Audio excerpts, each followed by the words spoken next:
La division est la plaie des Antilles. Elle gèle notre foncier, ralentit l'économie. Depuis des décennies, ça a toujours été un sujet tabou et sensible. Essayez d'y résister en laissant vos biens dans la division ne protège pas vos enfants et ne protège pas notre patrimoine. Fermer les yeux sur ce problème est un véritable cadeau empoisonné pour nos enfants et les générations futures. Reste attentif sur les prochaines secondes car cette vidéo aura bien plus d'impact que toutes les actions qu'on a déjà menées par le passé et qui n'ont pas eu de réel impact. Pourquoi on n'arrive pas à régler définitivement ce problème? Eh bien, c'est à cause de 8 freins majeurs. Le premier frein, la connaissance. Il y a 20 ans, c'est qu'aujourd'hui, il y a eu des tests ADN. Et dans les tests ADN, on voit bien que, et les chercheurs le disent très bien, que la première occupation, l'occupation de cette période-là, du néolithique, moins 8000 et compagnie, elle est totalement africaine. Vous avez vu que quand on a reconstitué le premier anglais, c'est un noir. Vous voyez l'affaire? Ils n'ont pas osé faire les cheveux crépus. Mais ils l'ont admis quand même. Ils l'ont quand même admis. Mais est-ce que vous avez vu les débats? Mais le problème, c'est que c'est valable pour toute l'Europe. Vous allez, même en Russie, vous cherchez le premier russe, c'est un noir. Hein, parce que les reconstitutions étaient faites. Vous voyez? Donc c'est là il y a un problème à ce niveau-là, qui est une espèce de volonté de puissance. Vous savez que Nietzsche parlait de la volonté de puissance de celui qui est faible. Ah ben, c'est exactement le problème de l'Européen. Dans ce domaine-là, au lieu de prendre le discours de l'histoire des sciences globales et de montrer, comme on le dit à l'UNESCO, comment tous les peuples ont collaboré à l'éclosion de cette modernité que nous avons aujourd'hui, il veut absolument ramener ça uniquement à une œuvre qui serait celle des populations nordiques. Donc ça l'oblige à mentir et à falsifier. À 15h04 sur Guadeloupe la première, bonsoir à tous et merci d'être avec nous sur Guadeloupe la première. Bienvenue à vous. Votre avis sur cette question, est-ce qu'on peut tous être propriétaires? Est-ce qu'on peut tous accéder à l'immobilier, investir dans l'immobilier?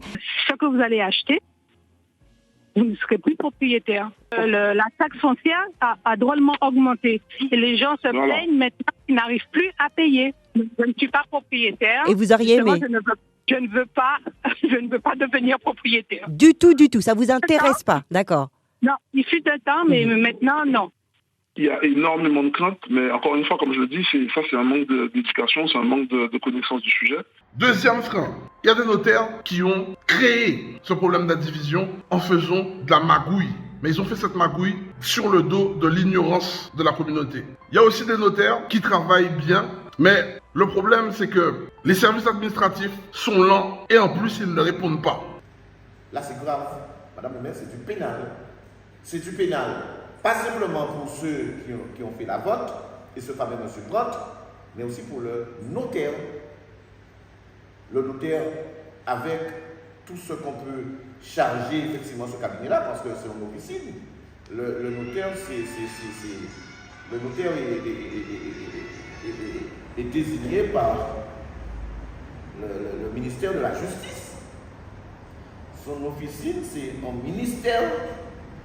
Et que le notaire qui puisse faire un acte comme ça et que vous, en votre qualité de premier magistrat, vous ne l'interpellez pas, là, madame le maire, là, je me pose de vraies questions. Comment vous pouvez donner un permis alors que les gens ne sont pas censés être là? Alors moi, je pensais m'être trompé. Ou alors je pensais ne pas trouver les documents. Je ne peux pas comprendre ça. Je ne peux pas comprendre ça. Parce que c'est obligatoire.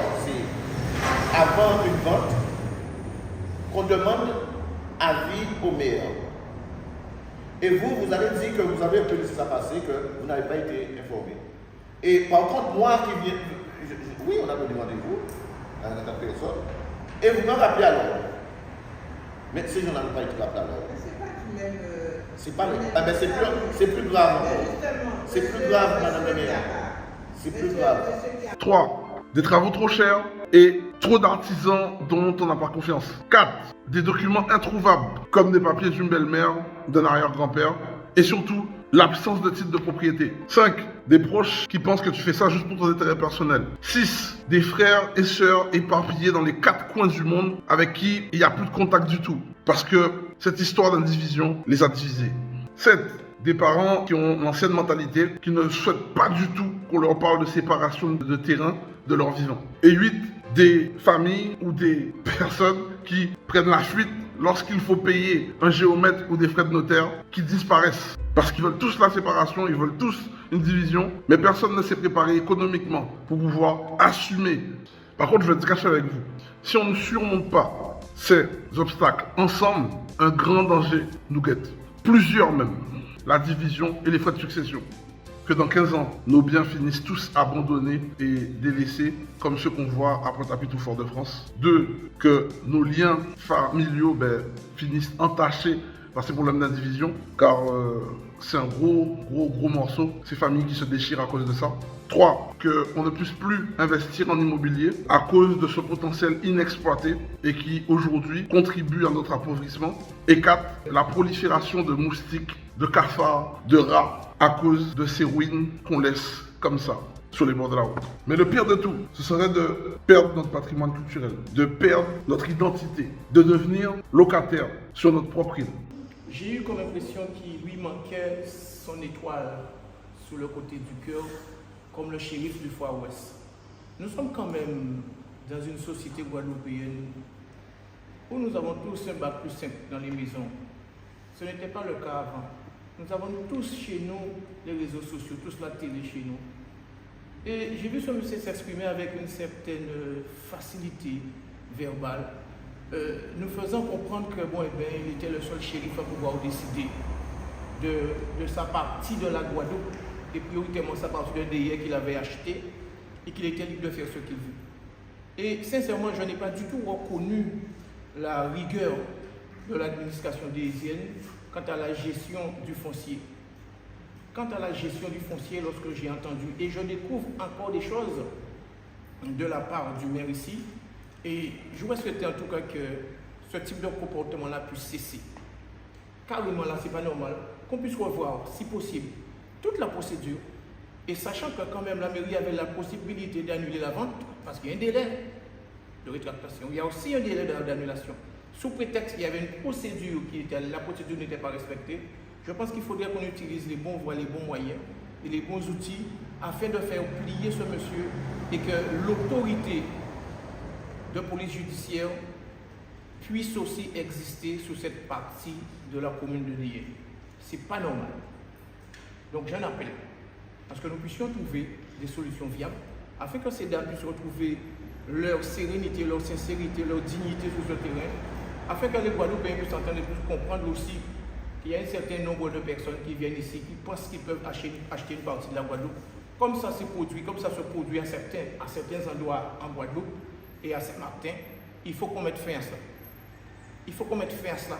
Nous sommes aujourd'hui à DR, mais le CDM est aussi partout et je pense qu'il est important que nous puissions fixer le bon cap pour que ça cesse. Parce que ces comportements d'incivilité, il ne faut plus qu'on les accepte chez nous.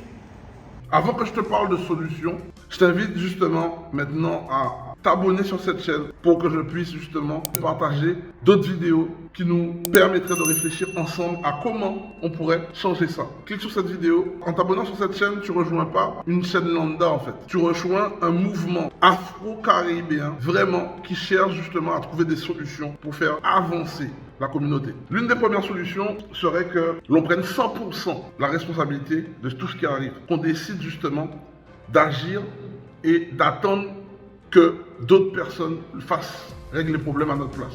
Qu'on soit dans l'action, dans la réaction même. Et ça, sans se trouver d'excuses. Sans connaissance et à attendre comme ça, dans l'indivision, c'est un bien que tu n'exploites pas. C'est un terrain que tu ne valorises pas. En fait, ce sont des actifs qui sont en train de déprécier avec le temps, alors que normalement, en immobilier, le foncier, ça prend de la valeur. Comme tu ne peux pas t'en servir, tu ne peux pas l'utiliser comme effet de levier à la banque pour continuer à investir dans l'immobilier. Mais bon, bref, c'est pas grave tout ça. Je sais que certains d'entre vous ne vont même pas prendre en considération et appliquer tout ce que je suis en train de dire, alors que c'est gratuit. En revanche, je sais qu'une petite minorité va implémenter, écouter et se servir de tout ce que je suis en train de dire pour améliorer leur situation financière. Maintenant, en gros, tu as juste à faire le choix et fais le bon choix parce qu'il y aura deux camps. Maintenant, si tu es intéressé, je t'invite à cliquer sous cette vidéo pour pouvoir t'abonner et cliquer sur la cloche. Ça te prendra que 5 secondes pour rater aucune de nos notifications. Si tu souhaites améliorer ta situation financière et justement éviter de perdre de l'argent par manque de connaissances, je t'invite à nous rejoindre. Allez, à très vite.